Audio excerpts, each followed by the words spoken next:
Hello students and welcome to the next lecture. इस lecture में हम आपके साथ यूजीसी नेट 2020 जून में आए हुए रियल एनालिसिस के क्वेश्चंस के सॉल्यूशंस को डिस्कस करेंगे। तो चलिए शुरू करते हैं। ये एग्जाम एक्चुअली में 2020 में नवंबर में हुआ था। तो चलिए डिस्कशन को शुरू करते हैं। सबसे पहला सवाल जो आपको दिया हुआ है वो क्वेश्चन नंबर 185 है। उसमें हमें क्या गिवन है, ईएन एक सीक्वेंस ऑफ सबसेट्स दी हुई किसकी, रियल्स की, और अब लिम सुप दिया हुआ है इस सीक्वेंस ऑफ सबसेट्स का। किस तरह से, इंटरसेक्शन k1 से infinity union n equal to k से infinity of en। Lim inf दिया हुआ है यूनियन k1 से इंफिनिटी इंटरसेक्शन n k से इंफिनिटी एंड en। इस क्वेश्चन को करने का जो सबसे आसान तरीका है वो ये है कि आप अपने सीक्वेंस ऑफ सबसेट्स को कुछ मान लें। एग्जांपल लेते हैं। फॉर एग्जांपल जैसे हमने E1 जो है हमने वो ले लिया, मान लिया सेट कंटेनिंग 1 ले लिया, ठीक है, और E2 जो है वो हमने सेट कंटेनिंग 0 ले लिया, राइट, ओके। इसके बाद हमने क्या किया, E3 E5 मतलब E के पावर में जब जब ऑड नंबर आए ना, हमने सभी के सभी क्या ले लिए, सेट कंटेनिंग 1 ले लिए, और E के पावर में जब जब इवन नंबर आए मतलब E4 E6 ये सभी हमने ये सभी सेट कंटेनिंग 0 ले लिए। पहली बात। दूसरी बात, अब अच्छे से हमें पढ़ना पड़ेगा कि एक्चुअली ये चीज कह क्या रही है। तो हम इसमें क्या करेंगे, सबसे पहले लिम सुप की बात करते हैं। मान लिया मैंने k को 1 डाला है ना, k को 1 डालेंगे तो अंदर क्या निकल के आएगा पहले वो देखते हैं, फिर बाहर की बात करते हैं। मान लिया हमने k को 1 डाला तो लिम सुप में मेरे पास क्या निकल के आ रहा है, वो E1 union E2 union E3 and so on, ये आता चला जाएगा, ठीक है, जब आप k को 1 डालेंगे। और फिर हाँ जी, जब आप k को 2 डालेंगे आपको क्या मिलेगा, E2 union E3 union E4 and so on, ये मिलता चला जाएगा एंड ये मिलते चले जाएंगे, राइट। अच्छा, लिम सुप क्या है, लिम सुप है ये निकालिए अगले सारे निकालिए और फिर उन सबकी क्या कर दीजिए, इंटरसेक्शन कर दीजिए। ये जो चीज निकल के आएगी वो लिम सुप निकल के आएगी, एक बात। दूसरी बात, लिम इन्फ क्या कह रहा है, कहता है भैया आप क्या कीजिए, आप पहले इंटरसेक्शन कीजिए, जैसे यहाँ पे पहले आप यूनियन कर रहे थे, आप इंटरसेक्शन कीजिए। मैं क्या, ये तो E1 intersection E2 intersection E3 and so on, ये चलते चले जाइए। नेक्स्ट अब 2 से शुरू कीजिए, कैसे, E2 intersection E3 intersection E4 and so on करते चले जाइए, और अब एंड में क्या कीजिए, इन सब की कर दीजिए यूनियन, ठीक है, एंड सो ऑन। ये जो चीज निकल के आएगी ये एक्चुअली में आपके पास लिमिट इन्फिनिटी निकल के आएगी। अब जरा चेक करते हैं जो हमने यहां फिक्सिंग की हुई है इससे क्या हम किसी निष्कर्ष पे पहुंच सकते हैं या नहीं पहुंच सकते। देखिए, सबसे पहली बात, अगर हम E1 को सेट कंटेनिंग 1 E3 को सेट कंटेनिंग 1, ये सारे ऑड वाले जो हैं ये सेट कंटेनिंग 1 आएंगे, तो आप नोटिस करेंगे, और ये E1 वाले क्या आएंगे, सेट कंटेनिंग 0। तो ये जो चीज आएगी, ये चीज इस केस में हमारे पास क्या आएगी, सेट कंटेनिंग 0 एंड 1 आएगी। ये भी चीज क्या आएगी, सेट कंटेनिंग 0 एंड 1 आएगी, और ये सारे के सारे हमारे पास क्या आएंगे, सेट कंटेनिंग 0 एंड 1 आएंगे। ये सारे ब्रैकेट्स जो आ रहे हैं, अब सारे ब्रैकेट्स अगर सेट कंटेनिंग 0 1 आएंगे तो सबकी इंटरसेक्शन भी क्या आएगी, सेट कंटेनिंग 0 1 ही आएगी। मतलब इस फिक्सिंग से हमें पता लगा कि जो लिम सुप निकल के आएगा ना, इस केस में लिम सुप जो निकल के आएगा EN का, वो सेट कंटेनिंग 0 1 निकल के आएगा। ये तो होगी एक बात, राइट। आगे चलते हैं। नेक्स्ट, अब लिम इन्फ के लिए क्या कह रहा है वो, कहते हैं भैया आप इन सबकी इंटरसेक्शन कीजिए। अब आप नोटिस कीजिए, E1 इंटरसेक्शन E2 ही एम्प्टी है, तो बाकियों को तो रखने की जरूरत ही नहीं थी, तो ये एम्प्टी निकल के आएगा इस एग्जांपल के लिए। ये भी एम्प्टी निकल के आएगा, सारे एम्प्टी निकल के आएंगे, सब एम्प्टी आएंगे, तो सबकी यूनियन भी क्या आएगी, एम्प्टी आएगी। मतलब इस एग्जांपल में हमारा जो लिमिट इन्फीरियर निकल के आ रहा है EN का, वो एम्प्टी सेट निकल के आएगा। अब आइए क्वेश्चन में से ऑप्शंस को मार्क करते हैं। सबसे पहले वो क्या कहता है, पहला ऑप्शन कहता है लिम सुप और लिम इन्फ हमेशा बराबर आएंगे। गलत, हमने चेक किया, बराबर आने जरूरी नहीं है। आगे चलते हैं। सेकंड ऑप्शन कहता है कि जो लिम सुप है EN का, वो क्या होगा, वो ये होगा, कहते हैं all those x such that x belongs to EN for some n, ये कहता है कोई ना कोई आपको E1 E2 E3 या E4 में से कोई आपसे मिल जाएगा कि जब आप लिम सुप निकालेंगे ना, तो लिम सुप इनमें से ही किसी के बराबर निकल जाएगा। ये बिल्कुल गलत है। क्यों, हमें पता है कि हमारा इस केस में लिम सुप आ रहा है सेट कंटेनिंग 0 1। अब आप E1 E2 E3 जो मर्जी लिए हैं, उनमें से कोई भी इसके बराबर नहीं आ रहा, तो सेकंड ऑप्शन जो कहता है कि लिम सुप आएगा वो सारे x such that x belongs to EN for some n, ये गलत हो जाएगा। मतलब इस केस में सेकंड ऑप्शन भी गलत है। अब ये देखते हैं कि थर्ड ऑप्शन सही आता है या फोर्थ आता है। अब थर्ड और फोर्थ में हल्का सा अंतर है। थर्ड में कहता है लिम इन्फ आ रहा है आपके पास all those x in EN for all but finitely many n, और चौथा कहता है लिम इन्फ आ रहा है आपके पास x बिलोंग्स टू EN फॉर इनफिनिटली मेनी n।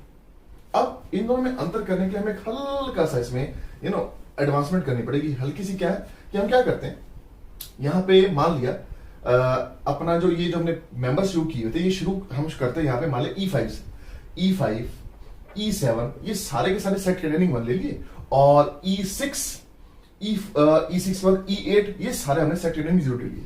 लेकिन E1 E2 E3 और E4 इनको हम कुछ अलग नहीं लेते। ठीक है, मान लिया E1 हमने ले लिया, मान लिया सेट कंटेनिंग 3 एंड 4 ले लिया, E2 मान लिया हमने ले लिया set containing may be 5 and 6 ले लिया, E3 मान लिया हमने सेट कंटेनिंग 7 ले लिया, और E4 मान लिया हमने सेट कंटेनिंग 8 ले लिया।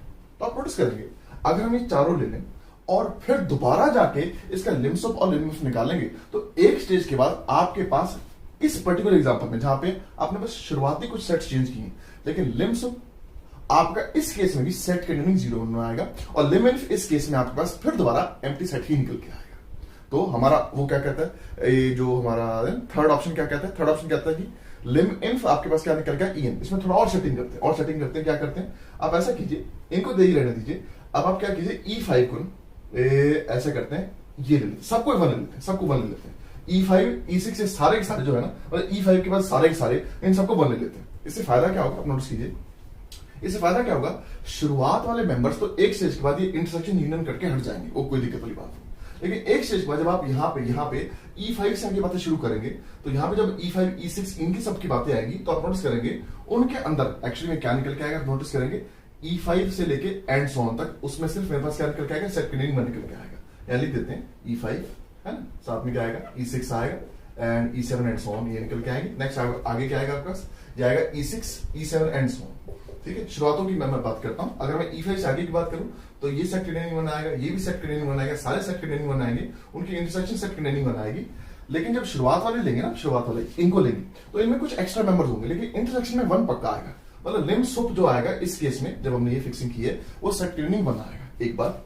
दूसरी बात, जब आप लिम इन्फ निकालेंगे उसमें क्या होगा, नोटिस कीजिए लिम इन्फ में क्या होगा, शुरुआत में तो आपको क्या मिलेगा, आपको जैसे E1 से लेके E4 तक वहां मेंबर्स जब तक आप लेंगे वो सारे एम्प्टी सेट आएंगे। लेकिन एक स्टेज के बाद जब आप E5 के एंट्री कराएंगे, जैसे E5 E6 E7 and so on, यहाँ पे E6 E7 E8 and so on. ठीक है, शुरुआत वालों में तो चलो ठीक है, जो भी इंटरसेक्शन वैसी एम्प्टी आएगी, लेकिन E5 के बाद ये इंटरसेक्शन में क्या आएगा, सेट कंटेनिंग 1 आएगा, ये भी सेट कंटेनिंग 1 आएगा एंड सो ऑन, ये सारे यही आएंगे। मतलब जब हमने क्या फिक्सिंग करी E1 से E4 तक तो इनको फिक्स किया, लेकिन E5 और E5 के बाद इस सबको सेम रख दिया, कांस्टेंट की तरह से सेट कंटेनिंग 1 रख दिया। तो इस केस में लिम्स ऑफ और लिमिट्स दोनों ये निकल के आ रहे हैं। अब देखते हैं कि अब हमारा थर्ड और फोर्थ ऑप्शन में से कौन सा ऑप्शन सही आएगा। देखिए फोर्थ ऑप्शन कहता है कि लिम इन्फ आएगा वो सारे के सारे x so that x belongs to En for infinitely many n। yes। Third कहता है x belongs to En for all but finitely many n। Notes करेंगे थर्ड ऑप्शन थोड़ा सा बेटर है फोर्थ ऑप्शन से, कि लगभग सभी को बिलोंग करेगा आपका ये लिमिट, इन सभी मेंबर्स को, बट कुछ फाइनेटली मैनी को छोड़ के। वो बिल्कुल सही कह रहा है। तो अगर मैं थर्ड और फोर्थ ऑप्शन में बेटर ऑप्शन मार्क करना चाहूं तो हम थर्ड ऑप्शन मार्क करेंगे। तो इस केस में आपका जो आंसर निकल के आएगा वो थर्ड ऑप्शन निकल के आएगा। अब इस क्वेश्चन के बाद हम आगे चलते हैं और अगले क्वेश्चन को मिलकर डिस्कस करते हैं। अगले क्वेश्चन में हमें क्या दिया हुआ है, नेक्स्ट क्वेश्चन में हमें एक फंक्शन दिया हुआ है नेचुरल्स टू नेचुरल्स, जो कि एक बाउंडेड फंक्शन है। अब हमें पता है एक ऐसा फंक्शन जिसकी डोमेन नेचुरल्स हो उसे तो हम सीक्वेंस कहते हैं। मतलब एक्चुअली में अगले क्वेश्चन में हमें एक ऐसी सीक्वेंस दी हुई है जो कि बाउंडेड है और जिसका कोडोमेन जो है वो नेचुरल्स है, मतलब एक नेचुरल सीक्वेंस दी हुई है। अब हमें 186 में क्या कह रहा है, आइए बात करते हैं। वो कहता है पहला ऑप्शन लिम सुप जो आएगा वो नेचुरल नंबर आएगा, लिम इन्फ जो आएगा नेचुरल नंबर आएगा। लेकिन इंपॉर्टेंट सवाल इसमें ये है, इनमें ये नहीं पूछा कि इनमें से कौन सा ऑप्शन सच है, वो सवाल ये पूछा है इनमें से कौन सा ऑप्शन नॉट ट्रू है, मतलब झूठा ऑप्शन कौन सा। तो पहली बात, क्योंकि हमें पता लग गया ये सीक्वेंस है और एक बाउंडेड सीक्वेंस है, बाउंडेड सीक्वेंस और कोड में नेचुरल्स दी है, तो पक्की बात है इसका आपको लिम सुप भी मिलेगा बाय बोसोन वाइसस और लिम इन्फ भी मिलेगा। और क्योंकि जो कोड में दी हुई है, क्लोज सेट मिली हुई है, वो इसके अंदर ही मिल जाएगा। मतलब हमारे पास फर्स्ट और सेकंड ऑप्शन तो सही आएंगे बाय बोसोन वाइसस एक बार, और दूसरा ये क्लोज सेट है और एक कंप्लीट स्पेस है तो इसके अंदर ही मिल जाएंगे, क्योंकि बाउंडेड दी हुई है ना सीक्वेंस, तो इसी मिल जाएंगे लिम सुप भी और लिम इन्फ भी। लेकिन थर्ड ऑप्शन कहता है कि lim inf of fn plus n will belong to naturals. ये गलत है, क्योंकि आप fn कोई भी बाउंडेड नेचुरल सीक्वेंस ले लीजिए, जब आप उसमें n जोड़ेंगे, right, as n tends to infinity, ये जो चीज है ना इन्फिनिटी को निकल जाएगी, जिससे आपका जो लिम इन्फ है ना वो नेचुरल नंबर नहीं आएगा, वो इन्फिनिटी आएगा, लिम सुप भी इन्फिनिटी आएगा, जिससे हमारा जो थर्ड ऑप्शन है वो फॉल्स हो जाएगा और फोर्थ ट्रू हो जाएगा। लेकिन हमसे पूछा क्या है, नॉट ट्रू, तो इस केस में आपका थर्ड ऑप्शन बिल्कुल ठीक निकल के आएगा। अब इस क्वेश्चन के बाद हम आगे चलते हैं और अगले क्वेश्चन को हिट करते हैं। अगले क्वेश्चन में आपको वो क्या कहता है, वो कहता है आपको फंक्शन दिए हुए r² से r तक कॉन्टिन्यूअस, और फिर इनमें से कौन सी बात सच निकल के आएगी ये पूछ रहा है आपसे। पहला ऑप्शन कहता है there are at most countably many contrast maps from r² to r। ये तो गलत हो गया ना। आप सिंपल एक फंक्शन लीजिए f of xy is equal to x, ये पक्का कॉर्डिनेट्स आएगा क्योंकि पॉलिनॉमियल है। इसके साथ लैम्डा मल्टीप्लाई कर दीजिए और लैम्डा को वेरी कर दीजिए आप ऑल रियल्स के ऊपर। ठीक है, तो आप नोटिस करेंगे कि ये जो फंक्शन है ये फैमिली ऑफ फंक्शंस है, लैम्डा रियल से वेरी कर रहा है, ये सारे के सारे कोऑर्डिनेट्स आएंगे यहां से यहां तक, और ये कितने आ रहे हैं? उतने ही आएंगे जितने रियल नंबर्स होते हैं, मतलब अनकाउंटेबली मेनी आएंगे। तो फर्स्ट ऑप्शन जो कहता है there are at most countably many coordinates maps from R square to R, ये गलत हो जाएगा। आगे चलते हैं। सेकंड ऑप्शन कहता है there are at most finitely many continuous surjective maps from R square to R. अब क्या कीजिए, यही लैम्डा लीजिए और लैम्डा को आर स्टार पे, आर स्टार बोले तो लैम्डा लीजिए नॉन जीरो रियल नंबर। तो आप नोटिस करेंगे ये जो मैप है आपके पास कॉन्टिन्यूअस और सब्जेक्टिव दोनों हो जाएगा यहां से यहां तक, और ये कितने होंगे? जितने आर स्टार में एलिमेंट्स हैं, मतलब अनकाउंटेबली मेनी। मतलब जो सेकंड ऑप्शन कहता है there are at most finitely many continuous subjective maps from R square to R, ये गलत हो जाएगा इस गिवन फिक्सिंग के जरिए। आगे चलते हैं। थर्ड ऑप्शन कहता है there are infinitely many continuous injective maps from R square to R. अब एक्चुअली में है ये भी गलत, लेकिन इसको हम कैसे काम करेंगे वो समझिएगा। हमें शो करने जा रहे हैं कि एक्चुअली वो क्या कहता है there are infinitely many continuous injective maps. हम ये दिखाने जा रहे हैं स्मॉल f अगर आर स्क्वायर से आर तक कॉन्टिन्यूअस है तो वो साथ ही साथ इंजेक्टिव हो ही नहीं सकता, हम शो करने जा रहे हैं। तो अगर ये शो कर दिया कि आर स्क्वायर से आर तक आपको कॉन्टिन्यूअस एंड इंजेक्टिव मैप नहीं मिलेगा, तो नोट्स करेंगे थर्ड कट जाएगा, और थर्ड कट गया तो फोर्थ अपने आप सच हो जाएगा। तो आइए डिस्कस करते हैं। हाँ जी, मान लेते हैं कि मान लिया एक फंक्शन f है आर स्क्वायर से आर तक जो कॉन्टिन्यूअस भी और 1 1 है, मान लिया 1 1। अब क्योंकि फंक्शन f कॉन्टिन्यूअस है, डोमेन कनेक्टेड है, तो आउटपुट जो निकल के आएगा पक्का कनेक्टेड निकल के आएगा। मतलब इस केस में जो आपका जो इमेज निकल के आएगा, इमेज ऑफ एफ निकल के आएगा, वो सेट ऑफ ऑल रियल्स का कनेक्टेड सबसेट निकल के आएगा। अब सेट ऑफ ऑल रियल्स के अंदर कनेक्टेड सबसेट होते कौन से? एम्प्टी, सिंगलटन या इंटरवल। एम्प्टी हो नहीं सकता क्योंकि कुछ डाल रहे तो कुछ निकलेगा ही। सिंगलटन हो गया तो फंक्शन 1 1 नहीं रहेगा क्योंकि वो कांस्टेंट मैप हो जाएगा, तो कोई ना कोई इंटरवल ही आएगा। अच्छा, अब कोई भी आप इंटरवल ले लें, हमारे पास 9 टाइप्स के इंटरवल आते हैं। क्लोज ए क्लोज बी, ओपन ए ओपन बी, क्लोज ए ओपन बी, ओपन ए क्लोज बी, क्लोज ए से इन्फिनिटी, ओपन ए से इन्फिनिटी, माइनस इन्फिनिटी से ओपन ए, माइनस इन्फिनिटी से क्लोज ए। आप इनमें से कोई इंटरवल पिक कर लीजिए, एंड लास्ट में आता है माइनस इन्फिनिटी से इन्फिनिटी। कोई भी इंटरवल पिक कर लीजिए, हमें पता है जो भी आप इंटरवल ड्रॉ करेंगे, ठीक है, जो भी आप इंटरवल ड्रॉ करेंगे उसकी कुछ ना कुछ तो लेंथ निकल के आएगी। तो हमने क्या किया, जो भी इंटरवल आ रहा था उसको हमने यहाँ पे मैप यहाँ पे लिख दिया। अब जैसे हमने इसको यहाँ रख दिया, ठीक है, मतलब कोडमैन को हटा के वो जो रेंज थी वो यहाँ रख दी, तो ये फंक्शन कॉन्टिन्यूअस और 1 1 के साथ ऑन टू भी हो जाएगा, क्योंकि आपने क्या किया, कुछ नहीं किया, कोडोमेन और रेंज को रिप्लेस कर दिया। अब अगर ये फंक्शन f आर स्क्वायर से इस इंटरवल तक कॉन्टिन्यूअस 1 1 एंड ऑन टू है, तो इसमें एक हल्की सी गड़बड़ होगी। देखिए क्या, अब क्या कीजिए आप, हमें पता है अगर फंक्शन यहां से यहां तक कॉन्टिन्यूअस 1 1 एंड ऑन टू है, तो आप क्या कीजिए, आर स्क्वायर में से कोई एक एलिमेंट हटाइए। कौन सा हटाइए?